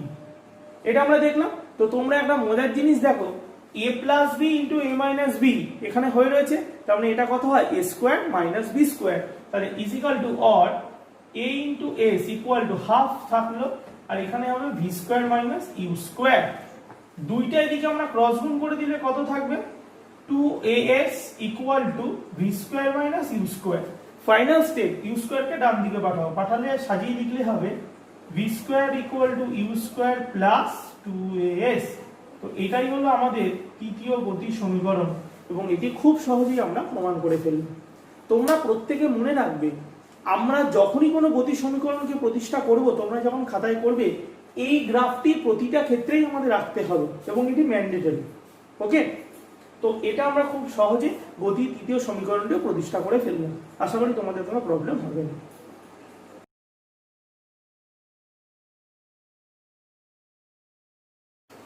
এবার আমরা গতির চতুর্থ সমীকরণটি প্রতিষ্ঠা করব। টি তম সেকেন্ডে বস্তু কর্তৃক অতিক্রান্ত দূরত্ব। তো আমরা সকলেই জানি টি সময় বস্তুর অতিক্রান্ত দূরত্ব কত হয়, কিন্তু টি তম সময় সেক্ষেত্রে অতিক্রান্ত দূরত্ব কত হয়। তো তোমাদের এই ব্যাপারটা আমি একটুখানি বুঝিয়ে দিই। শোনো, ধরো আমরা যদি বলি কেউ দ্বিতীয় হয়েছে, তাহলে দ্বিতীয়র সাথে প্রধান কম্পিটিশন কার থাকে, যে প্রথম হয় তার, অর্থাৎ যততম সে এবং তার আগের জন তার মধ্যে তীব্র প্রতিদ্বন্দ্বিতা হয়। যদি কেউ বলে আমি ফোর্থ হয়েছি, তাহলে তার সবচেয়ে নিকটতম প্রতিদ্বন্দ্বী কে থাকে? যে তৃতীয় হয়েছে। দ্বিতীয় এবং প্রথম তো তার আগে, কিন্তু ঠিক চতুর্থের আগে কে থাকে? তৃতীয়। অর্থাৎ চতুর্থের লাস্ট কম্পিটিশন কার সাথে? আর তৃতীয়। অর্থাৎ যততম আমরা বলবো সে এবং তার আগের জন, এই দুজনে মিলে হয় কম্পিটিশন। তাই টি তম সেকেন্ড বলতে কি বোঝানো হয়? টি সেকেন্ড এবং তার ঠিক 1 সেকেন্ড আগে, তাহলে টি মাইনাস 1 সেকেন্ড, এই দুজনের মধ্যবর্তী যে সময় তাকেই আমরা টি তম সেকেন্ড বলবো। ক্লিয়ার? আবার বলছি, টি তম সেকেন্ড বলতে কি বোঝায়? টি সেকেন্ড এবং ঠিক তার 1 সেকেন্ড আগে, অর্থাৎ টি মাইনাস 1 সেকেন্ড, এই দুটোর মধ্যবর্তী যে সময় তাকে আমরা বলবো টি তম সেকেন্ড। এই সূত্রকে কাজে লাগিয়ে যদি আমরা পঞ্চম সেকেন্ড বলি, তাহলে পঞ্চম সেকেন্ড মানে 5 সেকেন্ড এবং 4 সেকেন্ড, এদের দুজনের মধ্যবর্তী যে সময় তাকেই আমরা পঞ্চম সেকেন্ড বলবো। ক্লিয়ার? তার মানে আমরা এবার লেখচিত্রে যদি ফোকাস করি, দেখো আমরা এখানে যে লেখচিত্র এঁকেছি তাতে বস্তুকণাটা এই বিন্দু থেকে যাত্রা শুরু করেছিল। টি সময়, ভালো করে দেখো, টি সেকেন্ডে সে কোথায় পৌঁছেছে? সি বিন্দুতে। অর্থাৎ বস্তুর অন্তিম অবস্থান সি বিন্দুতে, যেখানে সময় লেগেছিল টি সেকেন্ড। ঠিক তার 1 সেকেন্ড আগে, অর্থাৎ টি মাইনাস 1 সেকেন্ডে বস্তুটা কোথায় এসেছে? দেখো, বি বিন্দুতে। অর্থাৎ অন্তিম অবস্থান টি সময় বস্তুটা ছিল সি বিন্দুতে এবং টি মাইনাস 1 সেকেন্ডে বস্তু কোথায় আছে? বি বিন্দুতে।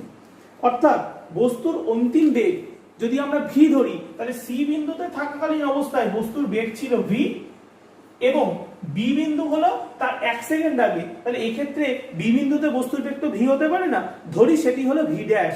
তাহলে বি বিন্দুতে বস্তুর বেগকে আমরা কত ধরেছি? V dash. ক্লিয়ার? তার মানে সময় ওডি হলো টি সেকেন্ড সময় আর ওই হলো টি মাইনাস 1 সেকেন্ড, অর্থাৎ এই দুটো ডিফারেন্স হলো 1 সেকেন্ড। তাহলে গ্রাফের থেকে পাওয়া তথ্যগুলো আমরা লিখেছি।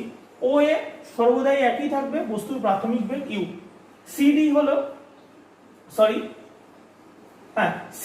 সিডি হলো টি সময় বস্তুর অন্তিম বেগ, তাহলে টি সময় অন্তিম বেগ কত হয়? ভি, তাই লিখেছি। বিই আমরা বলেছিলাম বিই হলো টি মাইনাস 1 সেকেন্ডে বেগ, এটাকে আমরা কত ধরেছি? ভি ড্যাশ, আমরা এখানে লিখেছি ভি ড্যাশ। ওডি পুরোটা হলো টি সেকেন্ড আর ওই হলো টি মাইনাস 1 সেকেন্ড আমরা লিখেছি। এবং দেখো এই যে ছোট অংশটা ইডি, অর্থাৎ টি সেকেন্ড আর টি মাইনাস 1 সেকেন্ড, এর মাঝখানে সময় কতটুকু হবে? Obviously 1 second. তাহলে ইডি ইকুয়াল টু ওডি মাইনাস ওই, ওডি মাইনাস ওই ইকুয়াল টু 1 সেকেন্ড আমরা পেয়েছি। আমরা আরেকটি জিনিস বার করব যে টি সময় বস্তুর বেগ তো আমরা জানি ভি, কিন্তু টি মাইনাস 1 সেকেন্ডে কত বেগ হয়? V dash. তো ভি ড্যাশের মান কত হয়? খুব সহজেই আমরা বার করতে পারি। আচ্ছা তোমরা ভাবো তো, টি সময় সমতরণে গতিশীল কোনো বস্তুর বেগ কত হয়? খুব simple formula, v equal to you plus a t. এই ফর্মুলা আমরা জানি, টি সেকেন্ডে বস্তু। তাহলে এটা যদি আমরা জানি, তাহলে টি মাইনাস 1 সেকেন্ডে বস্তুর বেগ কিভাবে বার করব? জাস্ট টি এর জায়গায় টি মাইনাস 1 বসাবো, অর্থাৎ আমরা V equal to you plus A T, এই সমীকরণটা ইউজ করি কখন? যদি টি সেকেন্ডে বার করি। তাহলে টি মাইনাস 1 সেকেন্ড হলে কত হবে? জাস্ট টি এর জায়গায় আমরা কত লিখবো? টি মাইনাস 1। তাহলে এখানে যদি টি মাইনাস 1 হয়, তাহলে টি মাইনাস 1 সেকেন্ড মানে এটা, এই সেকেন্ডে বস্তুর বেগ তো ভি হতে পারে না, কত হবে? V dash. তাহলে আমরা এখানে ভি ড্যাশ লিখবো। তাহলে এটাকে আমরা পেয়ে গেলাম ইউ প্লাস এটি। তাহলে এটাকে আমরা সাজিয়ে লিখলে কত হবে? ইউ প্লাস এটি মাইনাস ই, এটি হবে ভি ড্যাশের মান। ওকে, এবার আমরা ফাইনাল ক্যালকুলেশন করব। তোমাদেরকে কি বলেছিলাম? টি সেকেন্ড এবং টি মাইনাস 1 সেকেন্ড, এদের অন্তর হলো টি তম সেকেন্ড। তো এই কনসেপ্টকে কাজে লাগিয়ে আমাদের প্রামাণ্য বিষয় কি? টি তম সেকেন্ডে বস্তু কর্তৃক অতিক্রান্ত দূরত্ব। আবার অতিক্রান্ত দূরত্বের কথা এলো। তোমাদের তো আগেই বলেছি, অতিক্রান্ত দূরত্ব মানে ওই বস্তু কর্তৃক যে সরলরৈখিক পথ অতিক্রম করেছে, সেই সরলরৈখিক পথটা ওই গ্রাফের যে বদ্ধক্ষেত্রকে অতিক্রম করবে সেটি হবে তার অতিক্রান্ত দূরত্ব বা সরণের মান। তো চিত্রে দেখো, আমরা এটা হলো টি সেকেন্ডে, এটা হলো টি মাইনাস 1 সেকেন্ডে। তার মানে টি সেকেন্ড আর টি মাইনাস 1 সেকেন্ড, এদের মধ্যবর্তী কতটুকু বস্তু গেছে? অবভিয়াসলি এদের মধ্যবর্তী বস্তু গেছে এইটুখানি দূরত্ব, অর্থাৎ বিসি পথ গেছে। তাহলে বিসি যে লাইন, এর অন্তর্গত যে ক্ষেত্রফল, এটি হবে টি তম সেকেন্ডে বস্তু কর্তৃক অতিক্রান্ত ক্ষেত্রফল। কারণ টি সেকেন্ডে এতটা গেছে, টি মাইনাস 1 সেকেন্ডে এতটা গেছে, তার মানে টি তম সেকেন্ডে কতটা গেছে? এইটুখানি পথ। তাহলে এইটুখানি পথের অন্তর্গত যে এরিয়া সেটাই হবে আমাদের অ্যান্সার। তার মানে আমাদেরকে প্রজেক্টেড বা টার্গেটেড এরিয়া হলো এইটা। এই অংশের ক্ষেত্রফল আমাকে বার করতে হবে। তো আমরা এটিকে দুভাবে বার করতে পারি।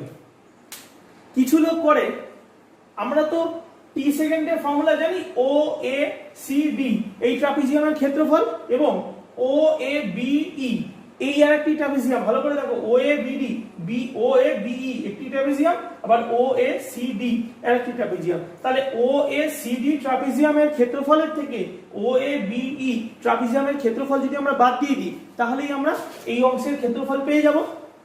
আমরা করব না, আমরা স্মার্ট ওয়ার্ক করব। তোমরা ভালো করে লক্ষ্য করো তো, বি সি ডি ই নিচে আরেকটি ট্রাপিজিয়াম। হ্যাঁ, বি সি ডি ই নিচে একটি ট্রাপিজিয়াম, যার এই দুটো হলো সমান্তরাল বাহু, এটা মধ্যবর্তী দূরত্ব। তাহলে আমরা ডিফারেন্সিয়াল বা অন্তরে যাব না, আমরা simple formula B C D E এর ক্ষেত্রফল বার করব। তাহলে আমাদের টি তম সেকেন্ডে অতিক্রান্ত দূরত্ব এস টি ইকুয়াল টু কত হবে?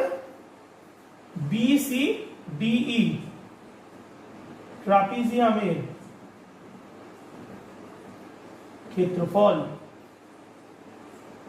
তো ট্রাপিজিয়ামের ক্ষেত্রফলের ফর্মুলা কি হয়? হাফ ইন্টু সমান্তরাল বাহুদ্বয়ের যোগফল, সমান্তরাল বাহু আছে বি প্লাস সিডি ইন্টু এদের মধ্যবর্তী দূরত্ব ধরো ইডি। দেখো সবারই মান আমাদের বার করা আছে। কি কি করা আছে দেখো, হাফ ইন্টু বিই। দেখো বিই অঙ্কে করা আছে, হ্যাঁ বি মানে টি মাইনাস 1 সেকেন্ডে বে কত আছে ভি ড্যাশ, তার মানে আমরা বি জায়গায় লিখবো V dash plus CD, CD মানে হলো অন্তিম বেগ V, okay V dash plus V into ED, ED মানে কত বেরিয়েছিল 1 সেকেন্ড, তাহলে ইন্টু কত লিখবো 1, or half into V dash এর মান আমরা বার করেছিলাম এটা ইউ প্লাস এটি মাইনাস এ। হ্যাঁ, আবার এটা যেমন সত্য। আচ্ছা, ভি মানে কি অন্তিম বেগ, তাহলে ভিটা কোন সময় বেগ? টি সেকেন্ডে বেগ। তাহলে টি সেকেন্ডে বেগের ফর্মুলা কি? V equal to you plus a t. অর্থাৎ এই যে বেগটা লিখেছিলাম ভি, ভি মানে কত হবে? ইউ প্লাস এটি। তাহলে এই ভি এর জায়গায় আমরা এই ফর্মুলাটা লিখতে পারি। তাহলে ভি এর জায়গায় লিখলে কত থাকবে? V equal to you plus a t. এই ফর্মুলাটা আমার হবে ইন্টু 1 ছিল। দেখো এখানে যদি আমরা লিখি তাহলে আমাদের কি কি ক্যালকুলেশন হচ্ছে দেখো। এখানে ক্যালকুলেশন করে আমাদের আসছে হাফ ইন্টু দুটো ইউ আছে, তাহলে অবশ্যই 2u, দুটো এটি আছে তো আমাদের অবশ্যই আসছে হলো 280, সরি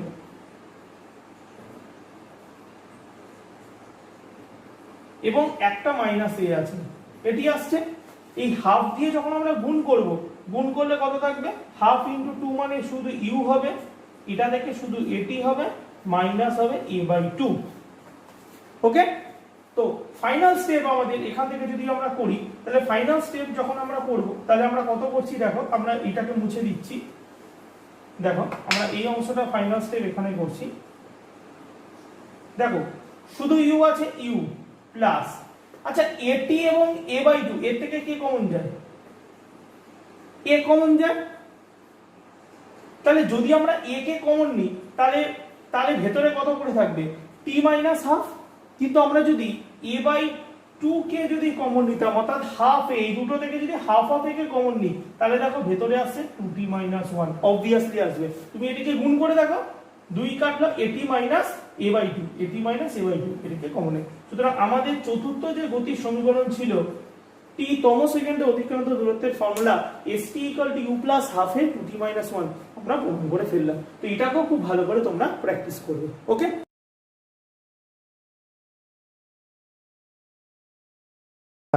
আজকে আমরা সমাকলনের সাহায্যে বিভিন্ন গতির সমীকরণগুলি প্রতিষ্ঠা করব। আগের ক্লাসে আমরা লেখচিত্রের সাহায্যে গতির সমীকরণগুলি প্রতিষ্ঠা করেছিলাম। আজকে আমরা শিখব কিভাবে সমাকলন পদ্ধতিতে গতির সমীকরণগুলি প্রতিষ্ঠা করা যায়। খুব সহজ পদ্ধতি। দেখো আমরা প্রথম সমীকরণটি এখানে লিখেছি, দেখো যে v = u + at, এই সমীকরণটি আমি প্রতিষ্ঠা করব। তাহলে এই সমীকরণটিকে যদি আমাকে প্রতিষ্ঠা করতে হয় তাহলে আমাকে কোথা থেকে শুরু করতে হবে? দেখো এই যে সমীকরণটি আমরা লিখেছি এটা হলো সমত্বরণে গতিশীল কোনো বস্তুর সমীকরণ। তাই সমত্বরণের কথা যখন আসছে তাহলে আমরা ত্বরণের যে ডিফারেন্সিয়াল ফর্ম অর্থাৎ তাৎক্ষণিক ত্বরণ তার একটি ফর্মুলা আমরা শিখেছি। তাহলে আমরা তাৎক্ষণিক ত্বরণের রাশিমালা কি লিখতে পারি? তাৎক্ষণিক ত্বরণ যেটা আমরা লিখেছিলাম সেটা হচ্ছিল a = dv/dt।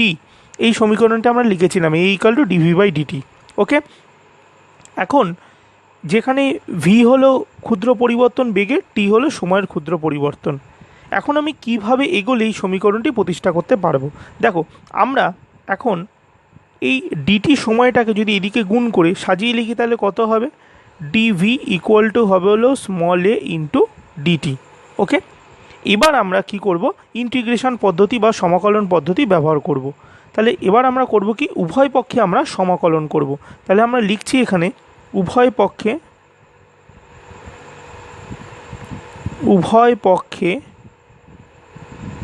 সমাকলন করে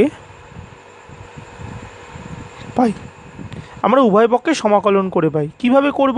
তাহলে দেখো সমাকলনের চিহ্ন, তার মানে শুরুতে integration d v integration of a into d t, যেরকম ছিল আমাদের সেরকমই থাকবে। এবার তোমাদের একটা কথা বলি, দেখো বস্তু তো সমত্বরণেই চলছে, তাহলে ত্বরণ তার কনস্ট্যান্ট, তাহলে ত্বরণ যেহেতু কনস্ট্যান্টই ইন্টিগ্রেশনও হয় না, তাই কনস্ট্যান্ট পদ বাইরে বেরিয়ে যাবে। তাহলে এটাকে সাজিয়ে আমরা কি লিখতে পারি? এ বাইরে চলে এলে ইন্টিগ্রেশনের মধ্যে আমরা লিখতে পারি ডিটি। ওকে, তো তোমরা ইন্টিগ্রেশনের রুলটা নিশ্চয়ই মনে আছে, যদি শুধু ডিভিকে ইন্টিগ্রেশন করা হয় তাহলে তার উত্তরে কত আসে? ভি = এখানে আছে এ ডিটি, এ তো কনস্ট্যান্ট, এর মতনই থাকবে, আর শুধু ডিটিকে ইন্টিগ্রেশন করলে হবে কত? টি। তাহলে a ইন্টু টি, এবং যেহেতু একটি অনির্দিষ্ট সমাকলন তাই পাশে একটা সি আমরা ব্যবহার করছি। এই সিকে কি বলা হয়? সমাকলন ধ্রুবক। এগুলো কিন্তু মেনশন করতে হবে, কে বলা হয়? সমাকলন ধ্রুবক। ক্লিয়ার? তাহলে আমরা এই সমীকরণটা পেলাম, এবং এই যে সমীকরণটা পেলাম এই সমীকরণটাকে আমরা রেফার করলাম ইকুয়েশান নাম্বার 1। এটাকে আমরা 1 নম্বর ইকুয়েশান দিলাম। দেখো এই সমীকরণটির মধ্যে আমরা বেগ, ত্বরণ এবং সময়ের মধ্যে সম্পর্ক পেয়েছি, কিন্তু এখানে একটি অনির্দিষ্ট জানা পদ পেয়েছি, সেটা হলো সি, যেটা হলো সমাকলন ধ্রুবক। আমরা যদি কোনোভাবে কোনো শর্ত সাপেক্ষে সি এর মানটা বার করে ফেলতে পারি তাহলে হয়তো এই সমীকরণটার কাছাকাছি আমরা পৌঁছাতে পারবো। হ্যাঁ, আমরা এবার একটি বাউন্ডারি কন্ডিশন বা কিছু শর্ত এই সমীকরণটার ওপর চাপাবো, প্রয়োগ করব। কিভাবে? আচ্ছা, তোমরা একটা কথা ভাবো, যখন সময় শূন্য ছিল, অর্থাৎ বস্তু যাত্রা শুরু করার মুহূর্তে, তখন সময় কত থাকে? শূন্য। ঠিক যাত্রা শুরু করার মুহূর্তে বস্তুর যদি কোনো বেগ থাকে তাহলে সেই বেগকেই আমরা প্রাথমিক বেগ বলে থাকি। কারেক্ট? তাহলে যাত্রা শুরুর সময় কোনো বস্তুর যে বেগ থাকে তাকেই আমরা বলি তার প্রাথমিক বেগ, এবং তাকে ইউ বলে আমরা লিখে থাকি। তাহলে আমরা এই কন্ডিশনটা, এই শর্তটা এখানে আরোপ যদি করি তাহলে কি লিখতে পারি? যে যাত্রার শুরুতে, অর্থাৎ টি = কত ছিল তখন? 0। তাহলে টি = 0-তে এই পার্টিকুলার কন্ডিশনে কত হবে? বস্তুর যে বেগ, এখন তো ভি তো অন্তিম বেগ, কিন্তু যাত্রা শুরুতে কত ছিল? যখন সময় শূন্য ছিল তখন ভিটা কার সঙ্গে সমান হবে? বস্তুর প্রাথমিক বেগ ইউ এর সঙ্গে সমান হবে। এটা আশা করি তোমাদের ক্লিয়ার হয়েছে। আবার বলছি, যাত্রার শুরুতে অর্থাৎ টি = 0 সময় যখন ছিল তখন বস্তুটা তো স্থির ছিল না, কারণ সমত্বরণে গতিশীল ছিল, তাই বস্তুর একটা প্রাথমিক বেগ ছিল, সেটাই কত ছিল? ইউ। তাহলে অর্থাৎ টি যখন 0, সময় যখন 0, তখন বস্তুর বেগটা কত ছিল? তার প্রাথমিক বেগের সঙ্গে সমান, তাই ভি = ইউ।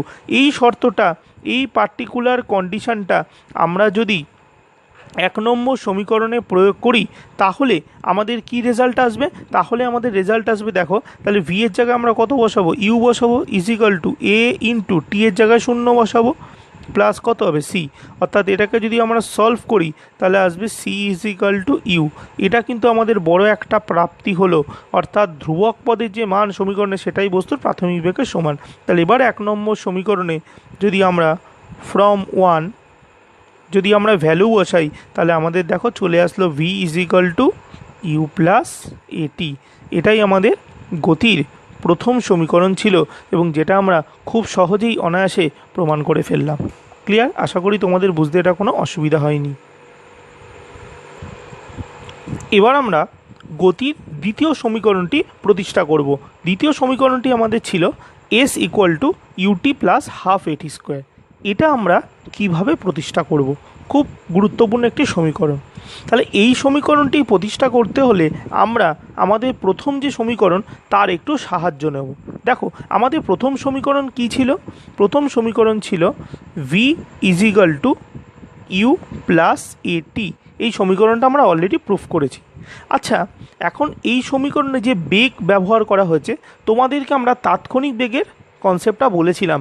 তাৎক্ষণিক বেগকে আমরা কিভাবে লিখতে পারি? তাৎক্ষণিক বেগ ভি ইজিক্যাল টু লেখা যায় ডিএস বাই ডিটি, অর্থাৎ ক্ষুদ্র স্মরণের পরিবর্তন ক্ষুদ্র সময়ের সাপেক্ষে। তাই আমরা এই ভি এর জায়গায় আমরা এটাকে ডিএস বাই ডিটি আমরা লিখতেই পারি, এবং এ পাশে যা আছে তাই লিখলাম ইউ প্লাস এটি, একই রকম রাখলাম। এখন এই ডিটিটাকে দিয়ে যদি আমি এদিকে ক্রস গুণ করে দিই, তাহলে আমাদের কত আসবে দেখো তো?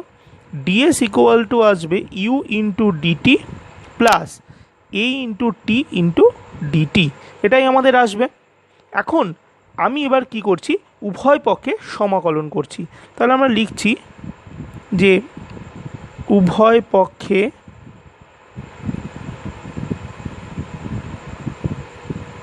সমাকলন করে পাই। তাহলে সমাকলন করলে কিভাবে করব? সমাকলন করলে আমরা এখানে ইন্টিগ্রেশান ডিএস ইজিক্যাল টু ইন্টিগ্রেশানের মধ্যে পড়বে ইউ ডিটি প্লাস ইন্টিগ্রেশানের মধ্যে পড়বে এ ইন্টু টি ডিটি। দেখো এই অংশটাকে আমি উভয় পক্ষে সমাকলন করলাম, তো পুরো জিনিসটাকে এখানে নোট করলাম। এবার আমরা আর একটি স্টেপ করছি। দেখো ইন্টিগ্রেশান ডিএস যেরকম আছে লিখলাম। আচ্ছা, ইউ হলো আমাদের প্রাথমিক বেগ। প্রাথমিক বেগ সর্বদা ধ্রুবকই থাকে, তাই এটা ইন্টিগ্রেশনের মধ্যে পড়বে না, এটি ইন্টিগ্রেশন থেকে বেরিয়ে যাবে। অলওয়েজ মনে রাখবে যদি কখনো ধ্রুবক পদ থাকে তার ইন্টিগ্রেশন হয় না, সেটা গুণ আকারে থাকলে বাইরে বেরিয়ে আসবে। তাহলে ইউ বেরিয়ে আসবে বাইরে, তাহলে ইউটাকে বাইরে লিখলাম, ইন্টিগ্রেশনের মধ্যে থাকলো ডিটি প্লাস আবার একই কথা এ ধ্রুবক সমতরণ, তাহলে ত্বরণ ধ্রুবক, তাহলে এই বেরিয়ে আসবে। কিন্তু টি সময় পরিবর্তিত হয়, কারণ দেখো ডিটি অলরেডি রয়েছে পরিবর্তিত, তাই সময়টা থাকবে। তাহলে এটার মধ্যে হবে টি ইন্টু ডিটি। ক্লিয়ার? এবার আমরা ইন্টিগ্রেশন করব। তাহলে ইন্টিগ্রেশন কিভাবে করব? আমরা সবাই জানি, দেখো শুধু ডিএসকে ইন্টিগ্রেশন করলে আসবে হলো এস, ইউ কনস্ট্যান্ট ইউ এর মতো শুধু ডিটিকে ইন্টিগ্রেশন করলে আসবে টি প্লাস এ যেরকম আছে সেরকমই থাকবে। আচ্ছা, টি ডিটি তোমাদের আমরা ফর্মুলাতে শিখিয়েছিলাম ইন্টিগ্রেশনে কারুর পাওয়ার যদি এন থাকে তাহলে ফর্মুলা হয়, ধরো x to the power n ছিল, ফর্মুলা ছিল x to the power n plus one by n plus one. অর্থাৎ এই সমীকরণে টি ডিটি আছে, টি এর পাওয়ার কত আছে? ওয়ান। তাহলে এটাকে ইন্টিগ্রেশন করলে কত হবে? টি এর পাওয়ার ওয়ান আছে, তাহলে এক যোগ হলে কত হবে? টি স্কোয়ার, এবং নিচে কত হবে? 2। অবশ্যই একটি সি ব্যবহার করতে হবে, যেখানে সিকে আমরা কি বলবো? Integration constant. আমরা অলরেডি মেনশন করেছি, এটাকে আমরা কি বলবো? আমরা সি ইজিক্যাল টু বলছি হলো ইন্টিগ্রেশন কনস্ট্যান্ট, এটাকে আমরা বলছি। তো এটা তোমাদের মনে রাখতে হবে। ক্লিয়ার? তাহলে সিকে ইন্টিগ্রেশন কনস্ট্যান্ট বললাম। তাহলে এই যে সমীকরণটা পেলাম, এই সমীকরণটাকে আমরা এখন রেফার করছি আমাদের 1 নম্বর সমীকরণ আমাদের এই ইকুয়েশন অনুযায়ী। এখন আগের বারের মতোই আমরা যদি কোনো বাউন্ডারি কন্ডিশন অ্যাপ্লাই করতে পারতাম, তাহলে খুব সহজেই আমরা সি এর মানটা বার করতে পারতাম। তাহলে এবার আমরা যদি কিছু বাউন্ডারি কন্ডিশনকে অ্যাপ্লাই করি, তাহলে কীরকম হবে? দেখো আবার সেই একই রকম বাউন্ডারি কন্ডিশনের কথাই আমরা বলবো। যখন আমরা যাত্রা শুরু করেছিলাম, অর্থাৎ সময় যখন শূন্য ছিল, তাহলে কি লিখবো আমরা? তাহলে আমরা কি বাউন্ডারি কন্ডিশন ব্যবহার করছি?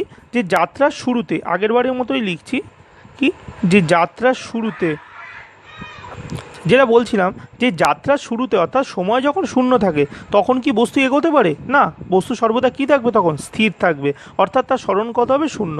আবার বলছি, যাত্রার শুরুতে অর্থাৎ সময় যখন শূন্য থাকে তখন কিন্তু বস্তুর কোনো স্মরণ হয় না, কিন্তু সেই সময় তার যে বেগ থাকে তাকে আমরা প্রাথমিক বেগ বলি ইউ, যেটা আমরা এখানে ব্যবহার করেছি। তাহলে যাত্রার শুরুতে টি যখন শূন্য সময় স্মরণ কত হয়? বস্তু শূন্য। তাহলে এই শর্তটা যদি এখানে ব্যবহার করি, তাহলে এসের জায়গায় বসাবো শূন্য equal to u into t এর মান বসাবো কত? শূন্য plus a into 0 square by 2 plus c. এটা ক্যালকুলেশন করে যদি আমরা দেখি, তাহলে আমরা অনায়াসেই বুঝতে পারছি যে ধ্রুবক পদের মানটা এখানে কত হবে? শূন্য। অর্থাৎ এক্ষেত্রে ধ্রুবক পদের মান হলো 0। তাহলে এবার আমরা 1 নম্বর সমীকরণ থেকে যদি লিখি ফ্রম 1, তাহলে আমরা অনায়াসেই বলে দিতে পারি যে এস ইকুয়াল টু হলো ইউটি প্লাস হাফ এ টি স্কোয়ার। ক্লিয়ার? তাহলে এটাই আমাদের দ্বিতীয় গতির সমীকরণ, যেটা আমরা প্রতিষ্ঠা করতে চেয়েছিলাম। আমরা এই সমীকরণটা প্রতিষ্ঠা করে ফেললাম। ক্লিয়ার? এবার আমরা গতির তৃতীয় নম্বর সমীকরণটি প্রতিষ্ঠা করব, v square equal to you square plus 2s। এক্ষেত্রে তোমাদের একটা দারুণ ট্রিক আমরা তোমাদের সাথে শেয়ার করব। কি ট্রিক? দেখো, আমরা এখানে যখন স্টার্ট করব তখন আমরা আগেরবার যেরকম ত্বরণ থেকে স্টার্ট করেছিলাম, এবার আমরা ত্বরণের সমীকরণ থেকে, অর্থাৎ তাৎক্ষণিক ত্বরণের সমীকরণ থেকে স্টার্ট করতে পারি। তো আমরা জানি ত্বরণ এ ইজিক্যাল টু হলো ডিভি বাই ডিটি। ওকে, কিন্তু এই সমীকরণটিকে আগের মতন ব্যবহার করলে আমরা কখনোই এই প্রদত্ত যে প্রমাণ্য যে সমীকরণ তাতে আসতে পারবো না। এক্ষেত্রে আমরা একটা ট্রিক ইউজ করব, ট্রিকটা ভালো করে বুঝবে। আচ্ছা, এই ডিভি বাই ডিটিকে আমরা দেখো তো এভাবে লিখতে পারি কি না? আমরা ডিভির তলায় যদি ডিএস লিখি এবং একটা ডিএস দিয়ে ব্যালেন্স করলাম, এখানে যদি ডিটি লিখি, অবশ্যই আমরা এটা লিখতে পারি। ভালো করে জিনিসটা বোঝার চেষ্টা করবে। আমরা ডিভি ডিটিকে একটু সাজিয়ে লিখলাম, কি ওপর নিচে ডিএস দিয়ে গুণ করলাম, তাহলে d v by d s into d s by d t, এই ফর্মুলেশনে আমরা আনলাম। তো তোমরা নিশ্চয়ই দেখে বুঝতে পারছো এই ডিএস বাই ডিটি যে টার্মটা আছে, এটাই আমাদের বেগ বা ভি। এটা আমরা আগের সমীকরণ প্রতিষ্ঠা করতে ব্যবহার করেছিলাম। অর্থাৎ আমরা জানি v equal to ds by DT.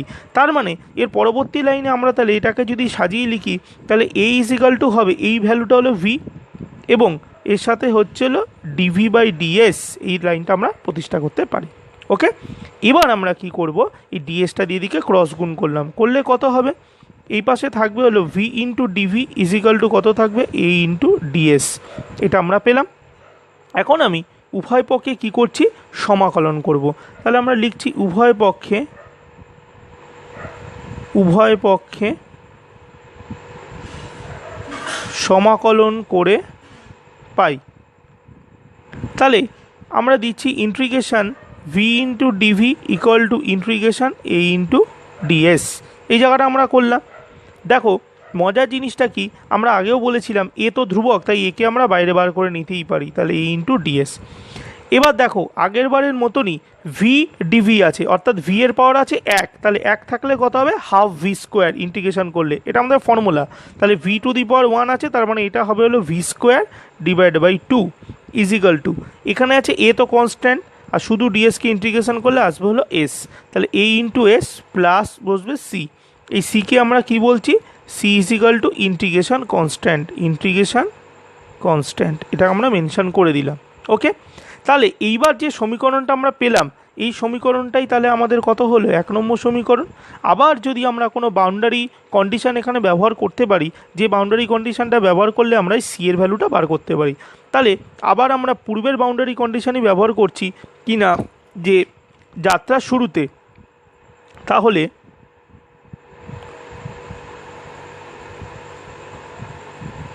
যাত্রার শুরুতে কি ছিল? হ্যাঁ, যাত্রার শুরুতে ছিল সময় যখন শূন্য ছিল তখন বস্তুর সরণ শূন্য থাকে, কিন্তু বস্তু সে সময় বেগ থাকে, কারণ বস্তুটা সমত্বরণে চলছে, তাই বেগের মানটা কত হয়? তার প্রাথমিক বেগ ইউ এর সঙ্গে সমান হয়। তাহলে এটাই হলো আমাদের বাউন্ডারি কন্ডিশন আগের মতো, যে যাত্রার শুরুতে অর্থাৎ সময় যখন শূন্য ছিল, বস্তুর সরণও শূন্য ছিল, কিন্তু বেগটা তার প্রাথমিক বেগের সঙ্গে সমান ছিল। তাহলে এই পার্টিকুলার বাউন্ডারি কন্ডিশন যদি আমি আমাদের 1 নম্বর সমীকরণের ওপর অ্যাপ্লাই করি, তাহলে কি রেজাল্ট আসবে? তাহলে সেক্ষেত্রে আমাদের রেজাল্ট আসবে, দেখো, তার মানে ভি এর জায়গায় ইউ বসালে কত হবে? তাহলে ইউ স্কোয়ার বাই 2 এটাই আসবে, equal to a into 0 plus c, এটাই আমাদের আসবে। তাহলে এখান থেকে আমরা পেয়ে গেলাম c equal to you square by 2। দেখো, আমরা এখান থেকে খুব সহজেই ধ্রুবক পদের মানটা আমরা ক্যালকুলেট করে বার করে নিতে পারলাম। এখন এই যে ধ্রুবক পদের মানটা পেলাম সি, এই সি এর ভ্যালুটা আমরা যদি 1 নম্বর সমীকরণে বসিয়ে দিই, তাহলে আমাদের অ্যান্সার চলে আসবে। তাহলে আমরা এবার লিখব ফ্রম 1 বা 1 নম্বর সমীকরণ থেকে কত পাবো? দেখো, ভি স্কোয়ার বাই 2 যেরকম আছে সেরকমই আমরা লিখব, equal to a into S যেরকম আছে আমরা লিখলাম, প্লাস সি এর ভ্যালু পেয়েছি আমরা ইউ স্কোয়ার বাই 2। ক্লিয়ার? এবার আমি উভয় পক্ষে 2 দিয়ে গুণ করব, তাহলে 2 দিয়ে গুণ করলে কত থাকছে দেখো, 2 কেটে গেল, কত থাকছে তাহলে ভি স্কোয়ার ইকুয়াল টু, এটাকে আগে লিখবো ইউ স্কোয়ার প্লাস 2as। দেখো আমাদের যে 3 নম্বর যে গতির সমীকরণ, সেই সমীকরণটি আমরা প্রুফ করে ফেললাম। তো এভাবেই আমরা গতি 3টে সমীকরণকে ইন্টিগ্রেশন বা সমকলন পদ্ধতিতে খুব সহজেই প্রমাণ করতে পারি। ওকে।